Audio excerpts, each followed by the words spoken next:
The Matthew Cage is quite an interesting film, and I'm really glad I had a reason to watch it. That reason being Carol Kane. This was released in 1978.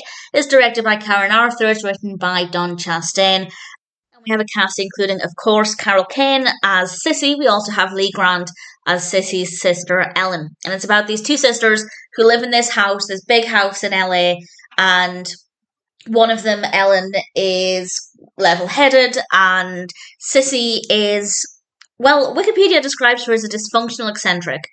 And I think that that's putting it mildly. She is a very complex character with some obvious mental health problems.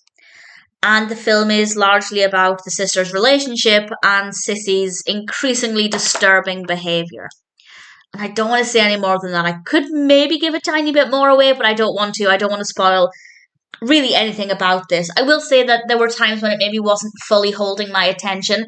Aside from the Carol Kane aspect, I absolutely loved watching her performance in this. She gave such an incredible performance, but the narrative itself maybe wasn't as engaging as it could have been throughout. But there are points that are just so incredible and honestly really surprising. There are things in this that I did not expect, behaviours of sissies that I didn't see coming, and it meant that generally it was an engaging experience, but maybe just a little slow here and there. And as I said, I'm really glad that I had a reason to watch this. Would I have liked it less were it not Carol Kane? Maybe, I guess those moments when the narrative wasn't as engaging, I had Carol Kane to fall back on and I was therefore still enjoying it.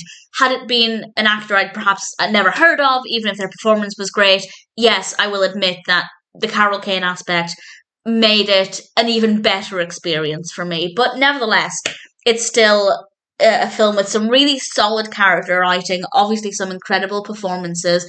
In my opinion, it's rather unpredictable and it's certainly very creative. Visually, it's very impressive. We have some gorgeous artwork. I will say no more than that, but there's some interesting artwork in this, and it's a very powerful experience for the most part. Do I recommend it? Yes, absolutely. It's it's unexpected, and for me, it's a hidden gem. I'd never heard of it, and if it were not for Carol Kane, I don't know if I ever would have come across this, or at least ever given it the time of day. So I'm glad that I did. And I don't want to say any more. I don't want to give anything else away. If it sounds like a film for you, if you're curious to see what it's like, definitely check it out. I'm really glad I had a reason to watch this. It is ultimately a pretty solid, very interesting film.